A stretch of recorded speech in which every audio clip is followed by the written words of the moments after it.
नमस्कार, हमारे channel zero our में आपका स्वागत है। मेरा नाम प्रहलाद सिंह है। आज का हमारा टॉपिक है वाष्पोत्सर्जन। ये देखा गया है कि पेड़-पौधे के जो वायवीय भाग होते हैं, तना, पत्ती, फूल आदि, इनसे वाष्प के रूप में जल निष्कासित होता रहता है। इस क्रिया को ही वाष्पोत्सर्जन कहते हैं। इसकी परिभाषा देख लेते हैं। पेड़-पौधों के वायवीय भागों से जल वाष्प के रूप में होने वाली जल हानि को वाष्पोत्सर्जन कहते हैं। यहाँ हम वाष्पोत्सर्जन को देख सकते हैं कि अगर ये पत्ती है तो इसमें जल की बूंदें वाष्प के रूप में निकलती रहती हैं। इस क्रिया को ही हम वाष्पोत्सर्जन कहते हैं। वाष्पोत्सर्जन की क्रिया मुख्य रूप से पेड़ पौधों के वायवीय भागों में जो हमारे स्टोमेटा या रंध्र उपस्थित होते हैं उनसे होती है। तो यहाँ पर ये रंध्र का चित्र दिखाया गया है।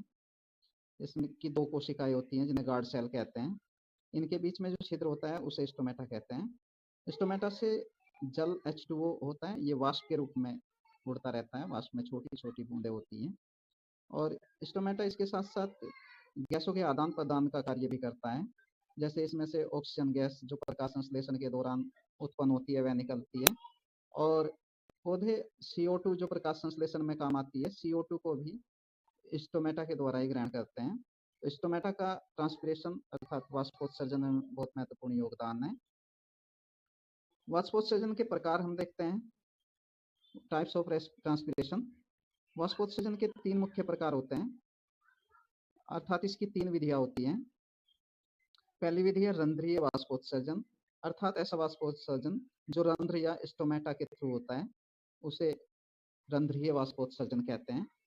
इसके द्वारा लगभग 90% रंध्रों के द्वारा होती है और यही मुख्य प्रकार है वाष्पोत्सर्जन में। इसके पश्चात आता है उपत्वचीय वाष्पोत्सर्जन, यानी कि जो हमारी पेड़ पौधों की एपिडर्मिस होती है, बाहरी त्वचा जो होती है, उससे भी लगभग 3 से 9% तक जलहानि होती है। तीसरा प्रकार है वातरंध्रीय वाष्पोत्सर्जन। तो जो काष्ठीय पौधे होते हैं जिनमें वुड यानी कि काष्ठ ज्यादा होती है, उनमें कुछ छिद्र अलग से पाए जाते हैं जिन्हें वातरंध्र कहते हैं या लेंटिसेल अंग्रेजी में कहते हैं। इनसे भी लगभग 1% जलहानि होती है। तो ये वाष्पोत्सर्जन के प्रमुख प्रकार हैं। वाष्पोत्सर्जन का पौधों के लिए महत्व देख लेते हैं। तो वाष्पोत्सर्जन पौधों के जीवन में महत्वपूर्ण भूमिका निभाता है, जिसे हम निम्नलिखित बिंदुओं के तहत देख सकते हैं। पहला पॉइंट है वाष्पोत्सर्जन के कारण वायवीय भागों से उत्पन्न चूषण दाब यानी कि संक्शन प्रेशर होता है। संक्शन प्रेशर वह उत्पन्न होता है और उससे रसारोहण तथा जल का मृदा से अवशोषण होता है। पेड़ पौधों के जो जाइलम भाग होता है जिससे जल का प्रभाव होता है पेड़ पौधों के शरीर में, जाइलम में एक चूषण या संक्शन दाब उत्पन्न होता है। उससे ही पौधे अपनी जड़ों से जल को ग्रहण करते हैं। तो वाष्पोत्सर्जन जितना तेज होता है उतना ही उसमें चूषण दाब ज्यादा उत्पन्न होता है और उतना ही उसमें रसारोहण यानी कि जल का एब्जॉर्प्शन जड़ों के द्वारा अधिक होता है। दूसरा पॉइंट है जल के साथ घुलित पदार्थों का वितरण भी हो जाता है। तो जल को जब जड़ें अवशोषित करती हैं तो जल में घुले हुए कुछ घुलित पदार्थ होते हैं, कुछ खनिज लवण होते हैं, वो भी पेड़ पौधों के शरीर में पहुंच जाते हैं। ये भी वाष्पोत्सर्जन का एक महत्वपूर्ण योगदान है। तीसरा पॉइंट है वाष्पोत्सर्जन के कारण पौधे का ताप सामान्य बना रहता है तथा क्लोरोफिल का प्रकाश ऑक्सीडेशन नहीं होता है। तो ताप नियंत्रण यानी कि टेम्परेचर रेगुलेशन का कार्य वाष्पोत्सर्जन करता है पेड़ पौधों के लिए। इससे पेड़ पौधों का तापमान ज्यादा नहीं बढ़ पाता है क्योंकि उनका तापमान वाष्प के रूप में निकलता रहता है। और तापमान सामान्य जब बना रहेगा तो जो क्लोरोफिल है जो प्रकाश संश्लेषण करता है पेड़ पौधों में, उसका फोटो ऑक्सीडेशन नहीं होता अर्थात वह नष्ट नहीं होता है। तो ये प्रकाश संश्लेषण तो ये वाष्पोत्सर्जन का महत्व पौधों के लिए हमने देखा। आज के लिए हम इतना ही रखते हैं और ऐसी अच्छी वीडियो देखने के लिए आप हमारे चैनल ज़ीरो आवर को सब्सक्राइब करिए और इसे लाइक भी करिए। धन्यवाद।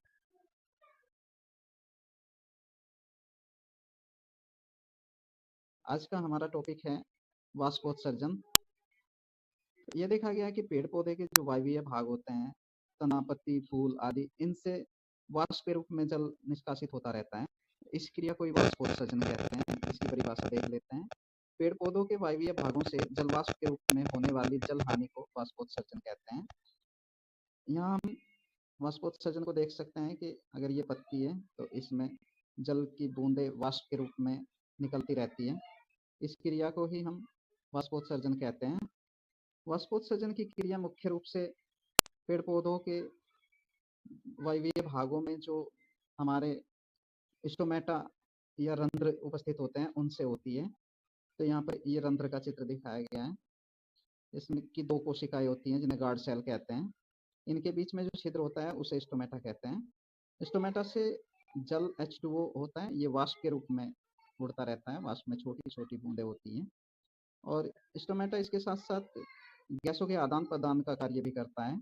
जैसे इसमें से ऑक्सीजन गैस जो प्रकाश संश्लेषण के दौरान उत्पन्न होती है वह निकलती है और पौधे CO2 जो प्रकाश संश्लेषण में काम आती है, CO2 को भी स्टोमेटा के द्वारा ही ग्रहण करते हैं। तो स्टोमेटा का ट्रांसपिरेशन अर्थात वाष्पोत्सर्जन में बहुत महत्वपूर्ण योगदान है।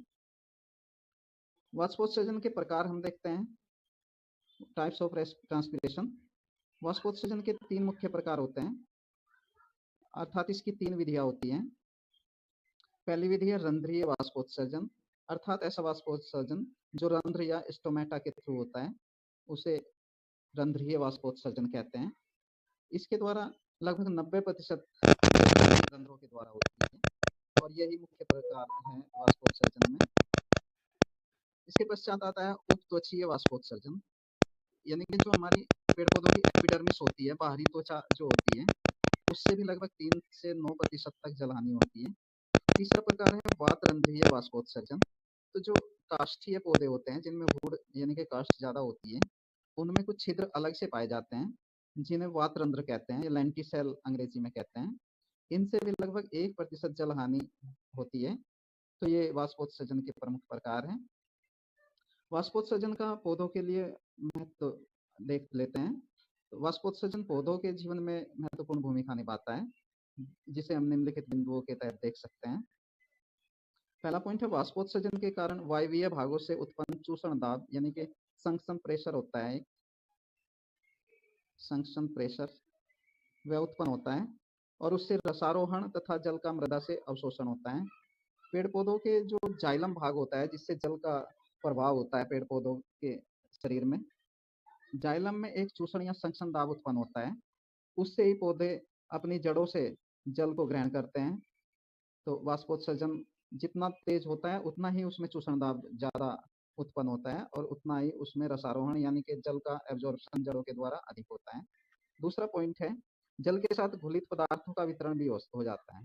तो जल को जब जड़ें अवशोषित करती हैं तो जल में घुले हुए कुछ घुलित पदार्थ होते हैं, कुछ खनिज लवण होते हैं, वो भी पेड़ पौधों के शरीर में पहुंच जाते हैं। ये भी वाष्पोत्सर्जन का एक महत्वपूर्ण योगदान है। तीसरा पॉइंट है वाष्पोत्सर्जन के कारण पौधे का ताप सामान्य बना रहता है तथा क्लोरोफिल का प्रकाश ऑक्सीडेशन नहीं होता है। तो ताप नियंत्रण यानी कि टेम्परेचर रेगुलेशन का कार्य वाष्पोत्सर्जन करता है पेड़ पौधों के लिए। इससे पेड़ पौधों का तापमान ज्यादा नहीं बढ़ पाता है क्योंकि उनका तापमान वाष्प के रूप में निकलता रहता है और तापमान सामान्य जब बना रहेगा तो जो क्लोरोफिल है जो प्रकाश संश्लेषण करता है पेड़ पौधों में, उसका फोटो ऑक्सीडेशन नहीं होता अर्थात वह नष्ट नहीं होता है। तो ये प्रकाश संश्लेषण तो ये वाष्पोत्सर्जन का महत्व पौधों के लिए हमने देखा। आज के लिए हम इतना ही रखते हैं और ऐसी अच्छी वीडियो देखने के लिए आप हमारे चैनल जीरो आवर को सब्सक्राइब करिए और इसे लाइक भी करिए। धन्यवाद।